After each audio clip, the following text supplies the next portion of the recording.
Hello everyone. This is the time when we will discuss chemical reactions and equations. सभी लोग ready हैं? देखिए, पिछली क्लासेस में आपने पढ़ा है फिजिकल और केमिकल चेंज, फिजिकल चेंज और केमिकल चेंज. बेसिक डिफरेंस ये है, फिजिकल चेंज रिवर्सिबल चेंज है, रिवर्सिबल रिएक्शन है, while chemical change is irreversible reaction, irreversible change. देखिए मैंने यहाँ दो एग्जाम्पल लिखे हैं. H2O लिक्विड, यहाँ जो साइन बना है ये रिवर्सिबल का साइन है विद H2O सॉलिड. मतलब आप वाटर को आराम से सॉलिडिफाई कर सकते हैं, आइस में कन्वर्ट कर सकते हैं और फिर आइस को आप इजीली लिक्विड वाटर में ला सकते हैं. तो ये रिएक्शन कैसी हुई? रिवर्सिबल रिएक्शन हुई, रिवर्सिबल चेंज हुआ. और केमिकल चेंज या इरिवर्सिबल चेंज क्या होता है? यहाँ देखिए, C मान लीजिए कार्बन है, कोल हो सकता है, इसको ऑक्सीडाइज किया. ऑक्सीडाइज करना मतलब जला दिया आपने, तो ये कार्बन डाइऑक्साइड गैस में कन्वर्ट हो गया. ये जो रिएक्शन है ये केमिकल चेंज है, केमिकल रिएक्शन है.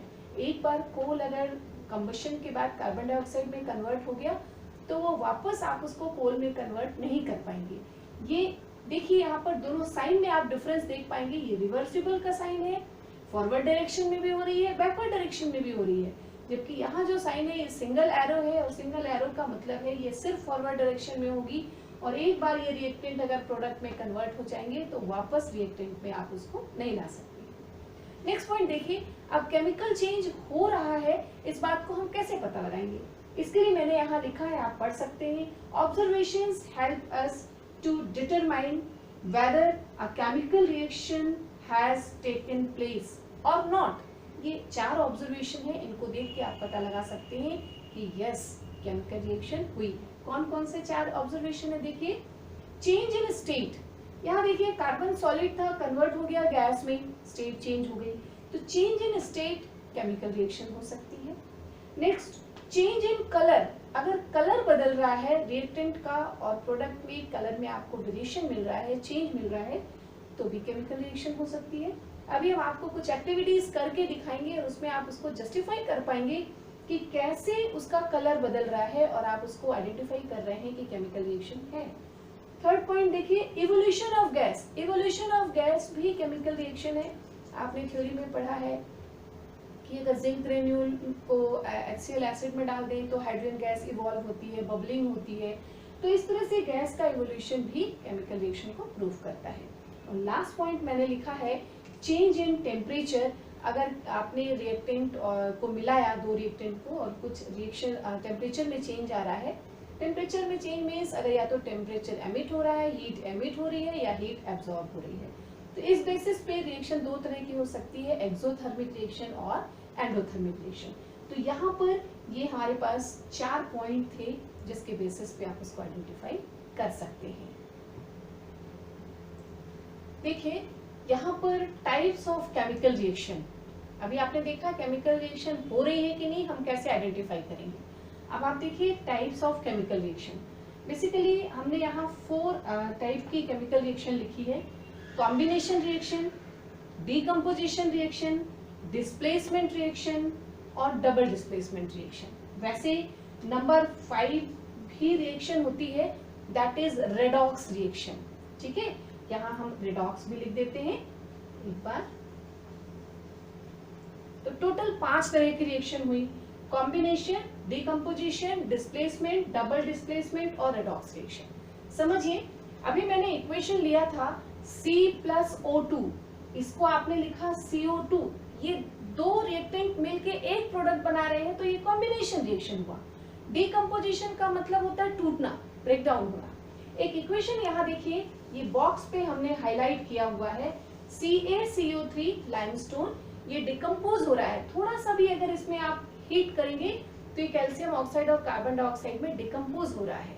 एक चीज ध्यान दीजिए कि कॉम्बिनेशन रिएक्शन और डिकम्पोजिशन रिएक्शन आपस में रिवर्सिबल होते हैं. रिवर्सिबल इन द सेंस हम यहाँ ये बताना चाह रहे हैं कि अगर फॉरवर्ड डायरेक्शन में देखेंगे तो यहाँ पर इस रिएक्शन के केस में ये डिकम्पोजिशन है, लेकिन अगर बैकवर्ड रिएक्शन आप स्टडी कीजिए तो कैल्शियम ऑक्साइड और कार्बन डाइऑक्साइड आपस में कंबाइन होके एक प्रोडक्ट दे रहे हैं, तो ये एडिशन रिएक्शन हो सकती है, मतलब रिवर्स प्रोसेस है। अगर कॉम्बिनेशन हम फॉरवर्ड में ले रहे हैं तो डिकम्पोजिशन हम बैकवर्ड ले सकते हैं। इस इक्वेशन में देखिए ये दो रिएक्टेंट मिलके CO2 बना रहे हैं, कंबाइन हो रहे हैं, लेकिन अगर आप इसको बैकवर्ड समझेंगे तो ये क्या हो रहे हैं, डिकम्पोज हो रहे हैं।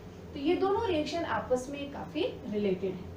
तीसरा पॉइंट लिखा है मैंने डिस्प्लेसमेंट रिएक्शन, ये बेस्ड है रिएक्टिविटी सीरीज पे। जैसे एक इक्वेशन देखिए यहाँ लिखा है Zn+2HCl। एक्चुअली जब मेटल को आप HCl में डाल रहे हैं तो ZnCl2 बन रहा है और हाइड्रोजन गैस इवॉल्व हो रही है। ये जो गैस इवॉल्व हो रही है ये एक्चुअली हाइड्रोजन को जिंक ने रिप्लेस किया है, ये डिस्प्लेसमेंट रिएक्शन है। इसी तरह से आपने थ्योरी में पढ़ा है कि अगर हम कॉपर सल्फेट के सोल्यूशन में, ब्लू सोल्यूशन में जिंक का ग्रेन्यूल डाल दें तो कॉपर सल्फेट का कलर डिसअपियर हो जाता है, क्योंकि कॉपर को जिंक ने रिप्लेस कर दिया और इस तरह से जिंक सल्फेट बन गया, कॉपर अलग हो गया। तो जो हाई रिएक्टिव मेटल है वो लेस रिएक्टिव मेटल को रिप्लेस करता है। अगली रिएक्शन है डबल डिस्प्लेसमेंट, मतलब दो रिएक्टेंट आपके पास हैं, जैसे मैंने यहाँ लिखा Ki और लेड एसीटेट, दो रिएक्टेंट है। अगर इनके कैटायन और एनायन आपस में इंटरचेंज हो जाए, इसका कैटायन इसके एनायन के साथ और इसका कैटायन इसके एनायन के साथ कंबाइन हो जाए तो नया चीज मिल रहा है, ये होता है डबल डिस्प्लेसमेंट रिएक्शन। और पांचवी रिएक्शन मैंने लिखी है रेडॉक्स रिएक्शन। रेडॉक्स रिएक्शन का मतलब एक कंपोनेंट ऑक्सीडाइज हो रहा है और दूसरा कंपोनेंट रिड्यूस हो रहा है। इस रिएक्शन में देखिए जिंक के ऊपर यहाँ चार्ज 0 है, लेकिन यहाँ आने के बाद जिंक के पर चार्ज हो रहा है 2+, तो जिंक ऑक्सीडाइज हो रहा है।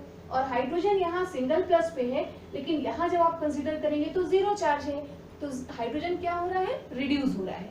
तो ये पूरी रिएक्शन रेडॉक्स रिएक्शन के अंदर भी आप कंसीडर कर सकते हैं। इस तरह से आपके पास टाइप्स ऑफ केमिकल रिएक्शन में 5 तरह की रिएक्शन हुई और थोड़े से एग्जांपल लेके हमने इन पांचों टाइप के रिएक्शन को एक बार अपने दिमाग में सेट किया कि किस तरह से ये रिएक्शन, पांचों रिएक्शन से आप 5 तरह की केमिकल रिएक्शन को आप समझ सकते हैं। अब हम कुछ एक्टिविटी बताएंगे आपको।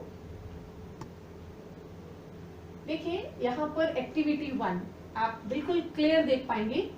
NaHCO3 किस चीज का फॉर्मूला है, एक बार रिकॉल कीजिए दिमाग में। Actually it is sodium bicarbonate और ये बेकिंग सोडा का भी फॉर्मूला है। ये सोडियम हाइड्रोजन कार्बोनेट भी कह सकते हैं इसको। Reacts with HCl। मैं आपको यहाँ पर एक टेस्ट ट्यूब दिखा रही हूँ, इसमें मैंने एक सॉल्ट ले रखा है, ये सॉल्ट सोडियम बाइकार्बोनेट है NaHCO3। अगर इस सॉल्ट में हम HCl डालेंगे तो क्या होगा, मेटल बाइकार्बोनेट है, सोडियम बाइकार्बोनेट। इसमें दूसरे टेस्ट ट्यूब में मैंने HCl लिया है, इसको हम ऐड कर रहे हैं और ऑब्जर्व करेंगे कि क्या होता है। आप देखिए, क्लियर देखिए, इसमें बबल्स निकल रही हैं, एफर्वेसेंस आ रही है। सो अभी आपने लिखा था इवोल्यूशन ऑफ गैस, बबल्स देखिए आपको बिल्कुल टेस्ट ट्यूब में ऐसा लगेगा जैसे बबल्स निकल रही हैं, और ये evolution of gas proves that yes this is chemical reaction.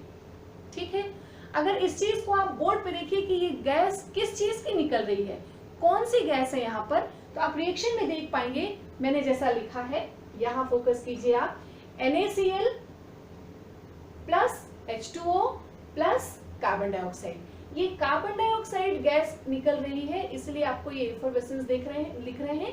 और ये जो बबल्स जैसे जैसे आप शेक करेंगे आपको बबल्स दिखाई देगा, इसमें ये इवोल्यूशन ऑफ गैस है। ठीक है, तो इसमें हमने क्या प्रूफ करना चाहा कि मेटल का जो बाइकार्बोनेट है एसिड के साथ रिएक्ट किया तो कार्बन डाइऑक्साइड गैस इवॉल्व हो रही है। थ्योरी में आपने ये भी पढ़ा है कि अगर इस गैस को, कार्बन डाइऑक्साइड गैस को हम लाइम वाटर में पास करते हैं तो लाइम वाटर बेसिकली कलरलेस होता है, लेकिन कार्बन डाइऑक्साइड उस पर डिसॉल्व होने के बाद वो मिल्की अपीयरेंस देता है। ये थी हमारी एक्टिविटी फर्स्ट, जिसमें हमने कई चीज कंक्लूड की।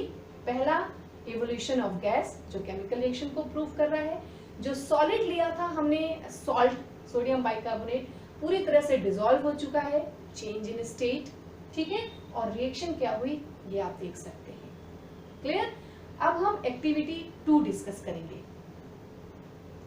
एक्टिविटी 2 में आप देख सकते हैं मैंने एक रिएक्शन लिखी है Ki, जो अभी थोड़ी देर पहले हम डिस्कस कर चुके हैं, डबल डिस्प्लेसमेंट का एग्जांपल है ये। पोटेशियम आयोडाइड, मैंने नाम नीचे नहीं लिखा है, लेकिन आपके लिए ये बहुत कंपल्सरी इंस्ट्रक्शन है कि जब भी आप केमिकल रिएक्शन लिखें तो रिएक्टेंट और प्रोडक्ट के नीचे नाम जरूर लिखिए। क्लियर?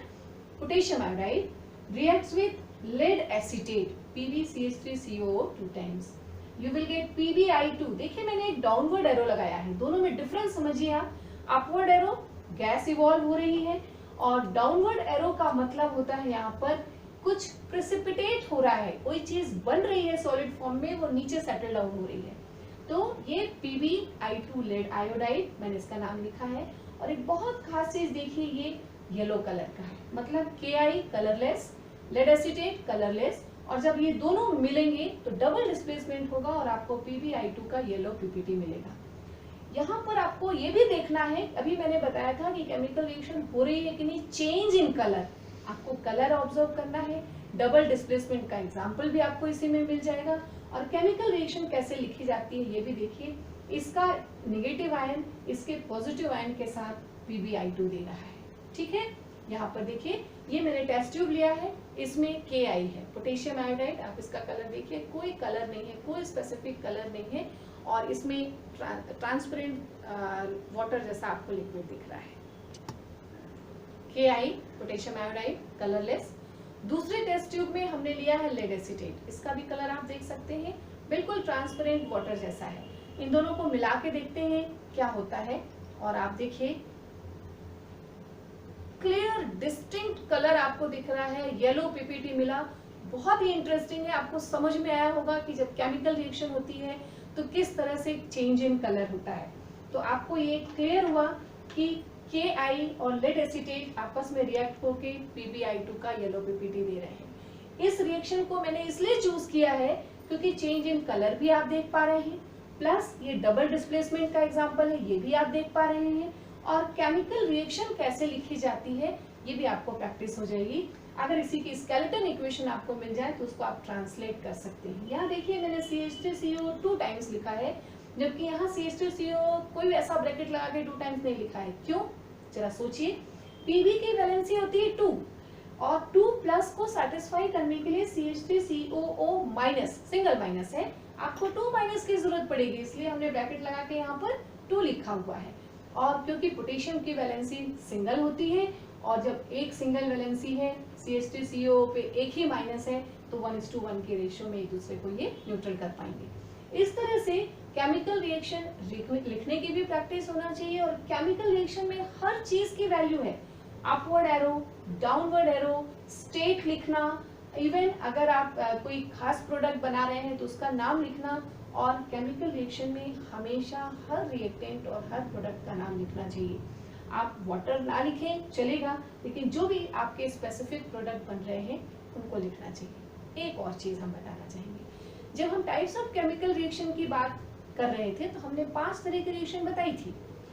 बेसिकली उसके अलावा अगर आप थोड़ा सा और ज्यादा एक्सपांड करें तो आपको मिलेगा प्रेसिपिटेशन रिएक्शन। ये जो मैंने एक्टिविटी 2 में रिएक्शन बताई है, ये अपने आप में एक प्रेसिपिटेशन रिएक्शन का भी एग्जांपल है।